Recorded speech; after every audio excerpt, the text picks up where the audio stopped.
Mesdames, Messieurs, bonjour. Bienvenue à toutes et à tous à cette autre édition de Parole panafricaniste. Nous nous interrogeons encore aujourd'hui. Géostratégie, l'Occident et la culture du caniveau.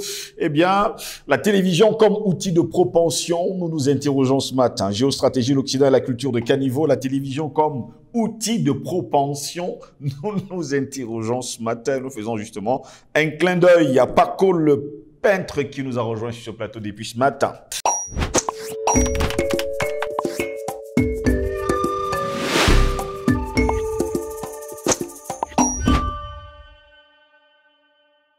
L'acculturation, on va le dire comme ça, mesdames, messieurs de l'Afrique, sa perte d'identité occupe toujours une place de choix dans les travaux universitaires du continent.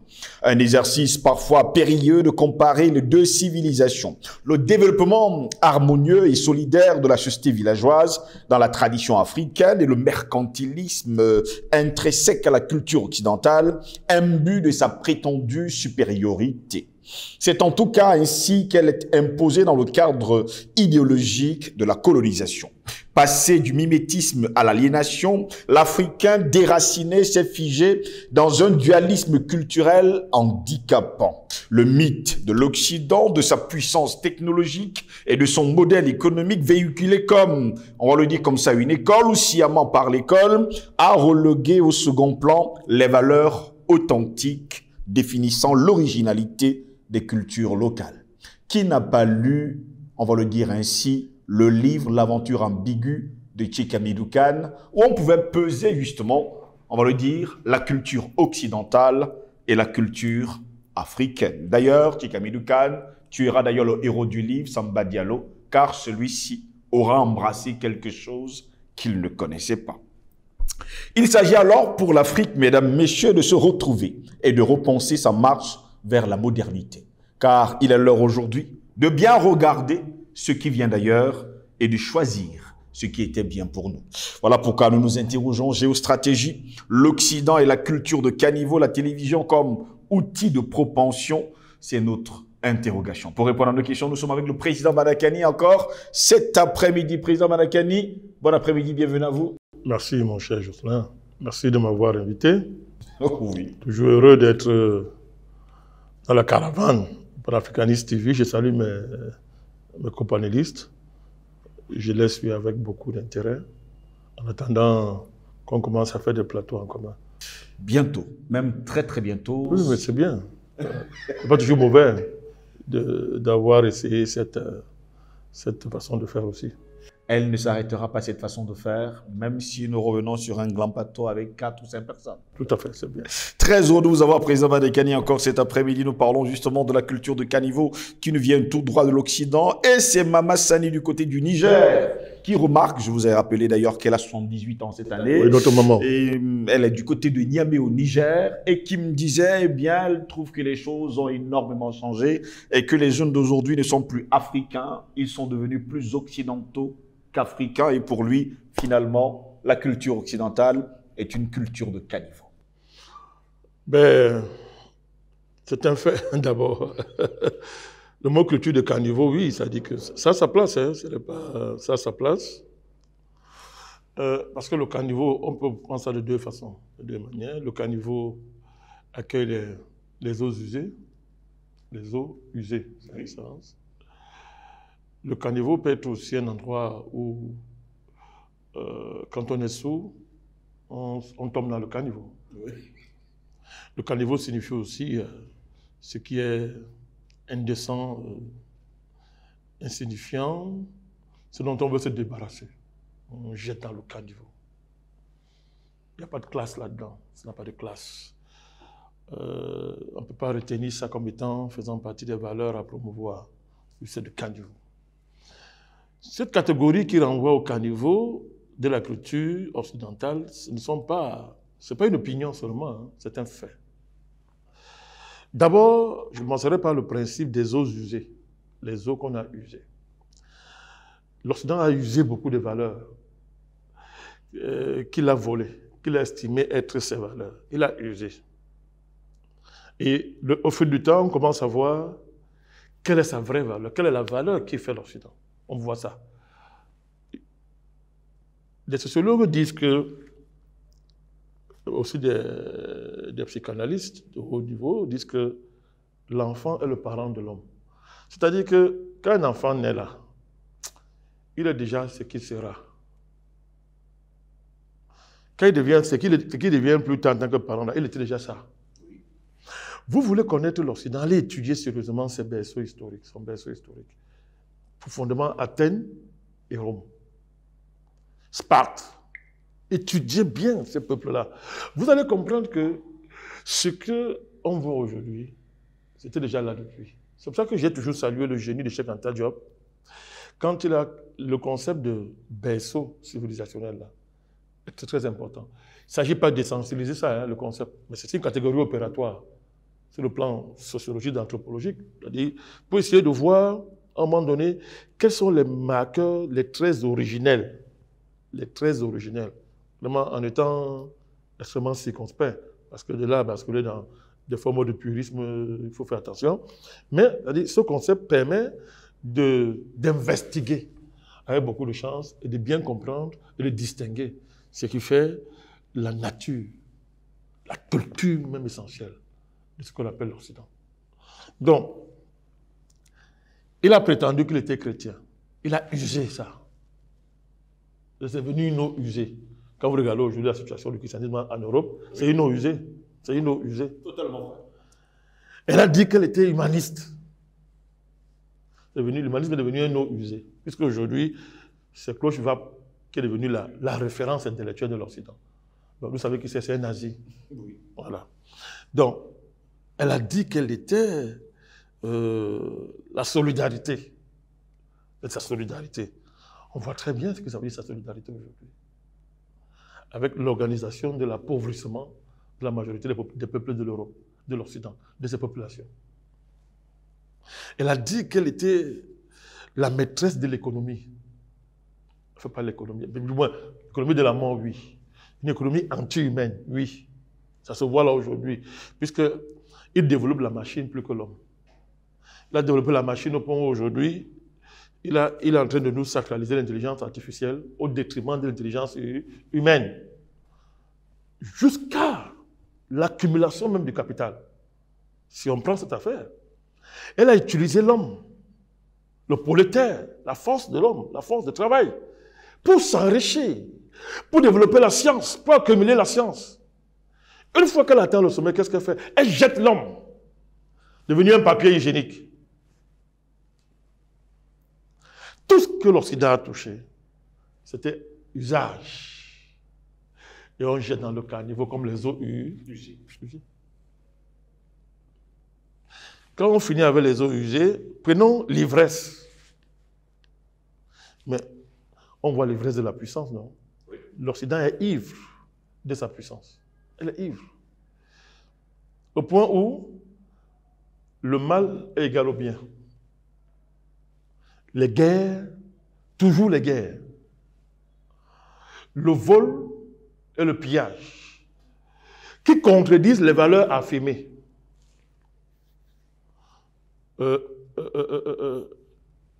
Double standard, non, c'est triple standard, c'est quadruple standard, c'est quintuple standard.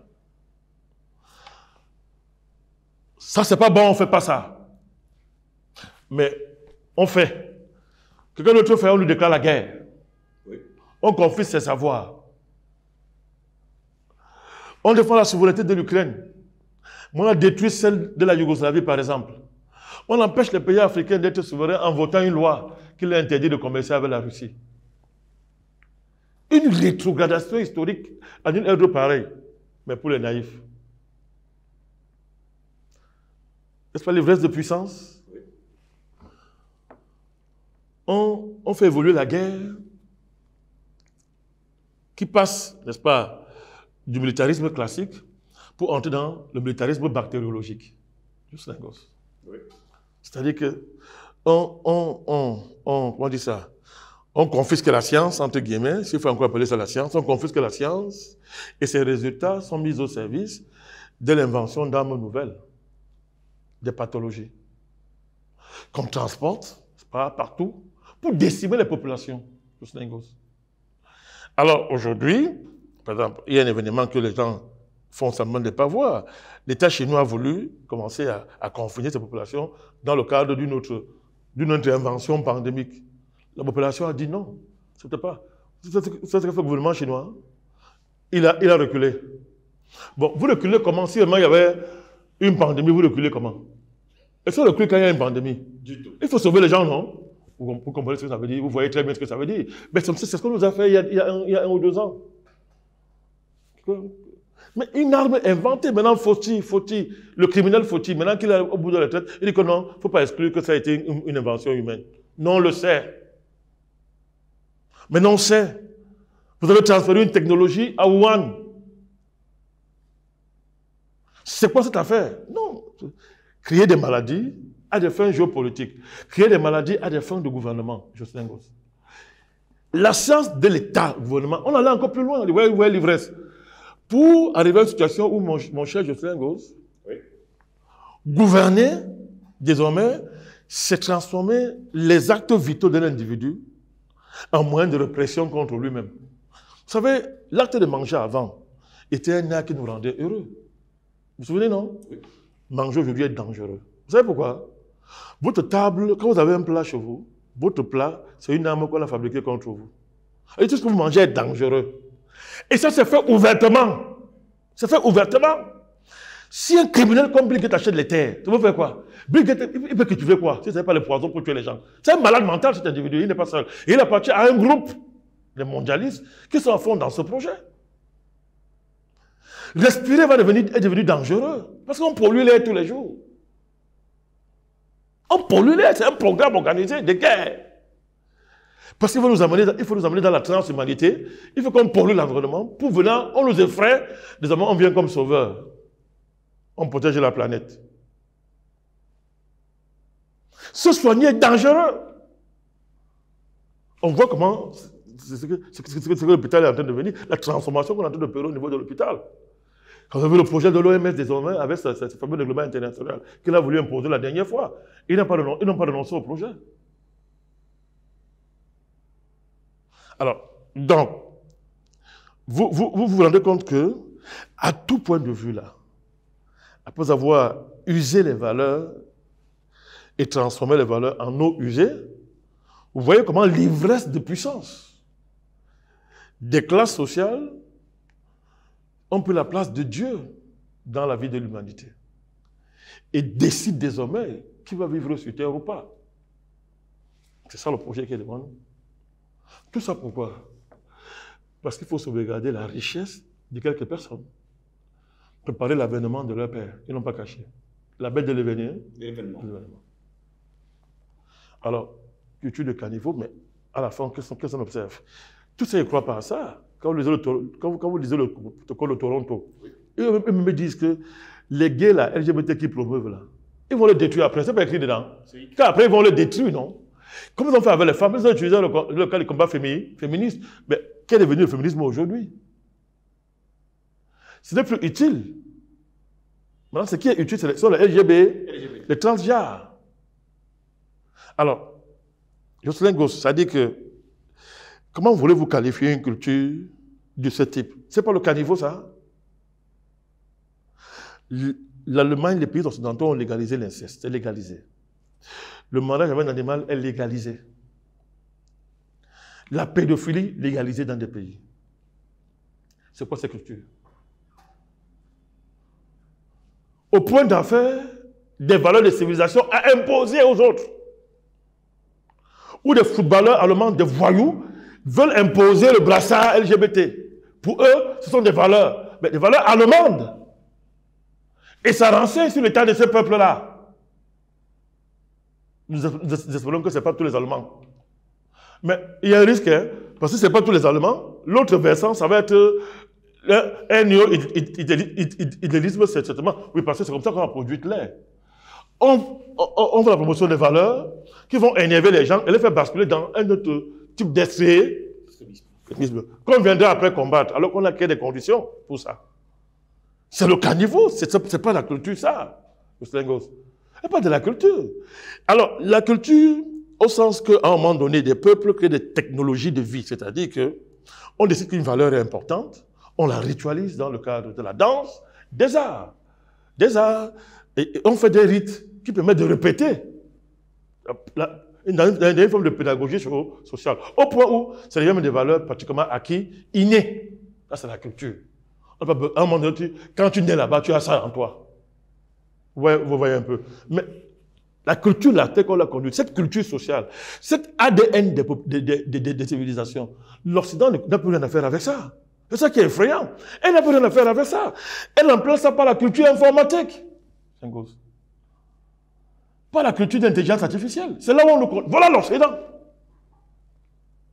Donc, elle s'est cachée pendant longtemps, c'est fini, elle s'est cachée. Elle nous montre ce qui sont réels. Réellement. C'est au-delà de la culture du caniveau. Oui, c'est caniveau, devait les hommes caniveau. Il faut jeter ça. Mais, ils ne sont plus avec vous. Hein. Ils ne sont plus avec vous, ils sont ailleurs. Ils ne sont plus avec vous. Parce qu'ils ont dépassé le stade de l'être humain. Ils sont dans la post-humanité, c'est-à-dire dans le projet de remplacer l'homme tel que moi et vous on l'a connu par un homme complètement fabriqué en laboratoire, un robot. Et ça a commencé. Des présidents viennent dans les sommets avec des gardes corps robots. Et on perfectionne tous les jours. Les gens veulent remplacer les armées comme moi et vous on l'a connu par des armes robotiques. Ils devaient ça soldat, par exemple. Donc, vous voyez très bien que et la télévision, c'est très bien. Les télévisions comme étant l'outil de communication. Les hommes ont toujours communiqué depuis la nuit des temps. Vous avez des valeurs, on communique dans le cadre d'une interaction dans la cité, dans le village, on communique les valeurs et on les vit. Ça devient un véhicule. Mais la télévision remplace ça. La télévision s'installe comme médiateur entre l'émetteur et le récepteur et se permet de choisir, de décider ce que toi tu vas écouter, tu vas voir. C'est pas ça la communication avant. C'est complètement bouleversé. Il y a un bouleversement avec l'avènement de la télévision.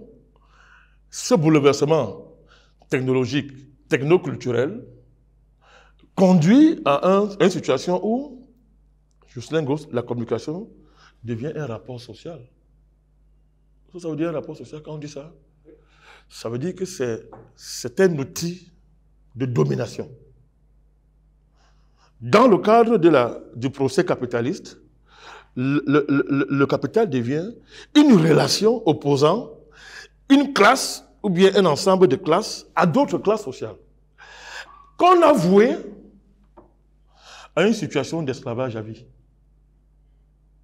Si vous sortez la communication de ça, la télévision de ça, vous ne pouvez pas le comprendre. C'est pas seulement qu'on a logé une télévision, un bocal dans une maison.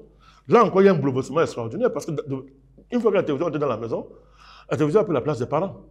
Il y a un déclassement de la parenté qui a été opéré par la télévision. Et violemment. C'est-à-dire, les parents, la parenté, quand elle veut même reprendre la main, elle ne peut même pas. Au point où maintenant, quand la télévision est entrée, l'État, dans les pays occidentaux, a créé des institutions pour que les enfants ne dépendent plus de leurs parents. On dit, si ton enfant est fâché de toi, il va te porter plainte à la département, à la gendarmerie, machin, c'est des DC, d'après des divisions qui s'occupent des enfants. Et on te retire la garde de ton enfant. On dit que tu n'es pas en mesure d'élever ton enfant. Ces cas sont légion. D'ailleurs, il y a des mouvements aujourd'hui en Europe qui s'organisent pour lutter contre ça, pour dire que, mais attendez, retrouver les droits de la parenté. Et tout ça, ce n'est pas le fait du hasard. Ils savaient où ils allaient. Les gars savaient où ils allaient. Parce qu'un des plus grands obstacles à leur projet, c'est la parenté. Parce que la parenté, c'est un droit naturel que vous avez sur l'enfant. Il faut que ça n'existe plus. La télévision a commencé à faire ce travail. La télévision est entrée dans la maison, a détruit la parenté et a remplacé la parenté pour être celui qui planifie l'éducation de l'enfant, qui fabrique sa vision, qui fabrique son mental. Ça a commencé comme ça. Alors on a dit non, c'est la démocratisation, vraiment, c'est une bonne chose. Les gens ont cru. Nous, on est entré dedans, comme nous consommons les modernités, au lieu d'en créer, on est entré dedans. Heureusement que bon, comme on est à moitié ville, moitié village, tout ça n'est pas, on est sous-industrialisé, ça fait que bon, tout ça n'est pas, il y a une bonne partie du pays qui parlent comme ça, qui est encore un peu naturel. C'est notre chance. Mais chez eux là-bas, l'urbanisation, c'est partout. C'est partout. L'État a pris ça en charge. On dit, ok, La télévision, c'est la propriété de l'État. Même quand le privé entre dedans, c'est un service public. Oh, tout le monde était content. Oh, vraiment, ma chère est contente. Non! Après un matin, les milliardaires, organisés dans les instances secrètes, au service d'un projet que personne ne connaissait, ont acheté tous les médias. Ah, Justin Gosse, ce n'est plus un service public, c'est un service privé. Mais qui s'opère sur la matrice publique. C'est une escroquerie extraordinaire. C'est une escroquerie extraordinaire, Justin Gosse. C'est-à-dire que on vous a fait croire que non, ça c'est le service public. Vous avez cru à ça. Parce que j'ai ma télévision chez moi, je m'installe, j'écoute les informations, soi-disant, pour que je sois un bon citoyen. Oh, c'est mort depuis. Mais le cadre est resté. Mais sauf que tout ça est dans les mains des milliardaires. Les médias privés ont remplacé les médias publics. Le média public lui-même est devenu, a repris à son compte l'idéologie du privé. Et qu'est-ce qui s'est passé désormais? Dans ta maison désormais, on t'imposait les LGBT. On a commencé à imposer qu'un homme doit aller avec un homme. On t'impose ça par l'image. Dessin animé, on vous impose ça aux enfants. Après, on a investi l'école pour dire que ce sont les nouveaux droits de l'homme, ce sont les droits de l'homme. On impose ça aux Lingos. Et après, au niveau mondial, on veut imposer ça. Vous voyez comment? C'est ce qui s'est passé? Donc, la relation entre la télévision et la culture de caniveau, que vous parlez là, mais c'est profond. Ce sont les jumeaux. Ce sont des relations de jumélité qui lient la culture de caniveau qu'on est en train de vouloir nous vendre là, en fait, qui est la négation de la culture humaine, et la télévision, qui est le moyen de propagation extraordinaire. Regardez comment on a transformé les journalistes en Occident. Mais il n'y a plus rien à faire pour eux. Hein. Il n'y a rien à faire pour eux. Ils sont tellement transformés qu'il n'y a pas de retour en arrière possible. Ils ont renoncé à toute déontologie, totalement renoncé. Ils osent aujourd'hui encore continuer à attaquer les antivax. Alors que ces antivax ont eu raison sur toute la ligne. Mais les journalistes, qui sont des militaires, qui sont pour les journalistes, continuent à vendre la doxa. Mais ils sont malades, ils sont totalement écervelés. La culture de caniveau. C'est-à-dire que c'est une affaire à jeter au caniveau. Pas seulement ça, il faut ramasser cette classe sociale-là, qu'on appelle les mondialistes, qui se réunissent à Davos. Ce qui se prépare là, l'événement que le peuple ont à célébrer, c'est de ramasser Davos et ceux qui y sont, les mettre dans le caniveau. Ils mettent du feu. C'est ce qu'il y a à faire. Parce que si on ne fait pas ça, Justin Gosse, vous savez, il ne suffit pas de dire que les Africains, d'une manière ou d'une autre, sont épargnés. Ils ne sont même pas épargnés parce qu'on nous impose ça aujourd'hui. À travers le football. On aime tout le football. Donc ils passent par ça pour vouloir imposer ces choses-là. Oui. C'est-à-dire que il ne faut pas seulement dire, OK, pour l'instant, les valeurs dominantes en Afrique sont contre ça. Cette culture de caniveau. On ne se fait pas. Il faut interroger la dimension aliénante de notre société. On a été suffisamment aliénés. Parce qu'il ne faut pas seulement rejeter les LGBT et maintenir les cadres qui ont conduit en Occident à l'avènement des LGBT. Je ne sais pas si vous comprenez. Si vous maintenez ça, vous allez finir par accepter les LGBT. Le cadre, c'est quoi? C'est de laisser l'économie d'un pays dans les mains de la classe capitaliste. C'est de faire croire que c'est normal que les capitalistes orientent l'économie. Prenez le cas d'un pays comme le Cameroun, actuellement. On vient de voter un budget à l'Assemblée nationale. Oui. Bon, on appelle ça budget. Bon, considérons ça, que c'est un budget, n'est-ce pas? Puis ils disent que c'est un budget, c'est ce qu'on a appris à l'école. Mais c'est un budget, ça. Il y a une contradiction fondamentale dans les pays africains et qui est caractéristique de nos économies. Comment est-ce qu'un État, les États africains, connaissant leur histoire, leur situation historique, comment on peut faire des budgets dans un pays où le véritable qualificateur de l'économie, ce sont les capitalistes? Puisque quand on est en capitalisme, c'est quoi? Ce sont les propriétaires des capitaux qui décident du sort de l'économie, en capitaliste. Bon, vous êtes une périphérie coloniale.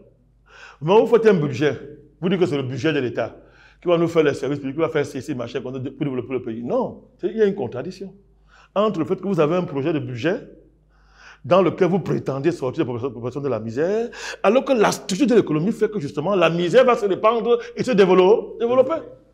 Mais quand vous faites ça, si vous avez une population là, qui n'a pas de travail, qui n'a rien à faire, mais elle est exposée au LGBT.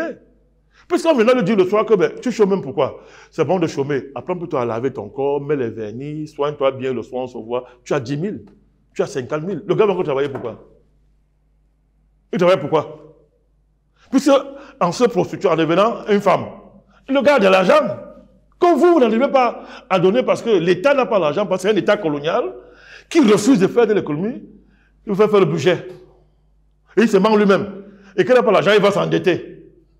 Et quand tu vas t'endetter, les endetteurs sont des PD.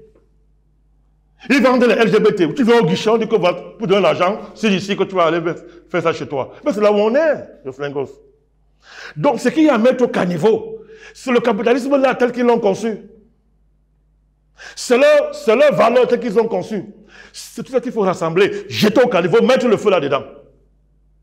C'est la révolution que les peuples du monde ont à faire. Et nous espérons que nos frères européens, je parle des peuples, vont se ressaisir et renverser leur gouvernement. Pas seulement gesticuler comme j'ai appris en Allemagne là. Donc, bon, si on renverse, vous voyez qu'on appelle Olaf Scholz, ça va déranger qui? Mais les peuples européens doivent retrouver l'initiative historique. C'est-à-dire que la contre-culture à promouvoir, c'est de faire la révolution. Nous devons enseigner nos amis européens. Nous devons encourager les peuples européens à se révolter contre leurs dirigeants. C'est ce que les dirigeants occidentaux ont fait en Afrique. Les pays encouragent tous les jours les Africains à se révolter contre leurs dirigeants. Bon, pourquoi? Qu'est-ce qui nous empêche à faire la même chose? Donc la contre-culture de caniveau, c'est d'encourager les Européens à se révolter, à renverser leurs dirigeants, à les pourchasser. Parce que ce ne sont pas les dirigeants, ce sont des criminels. Ce sont des dépravés. Il faut promouvoir la culture de caniveau à travers la télévision, qu'on a vampirisée.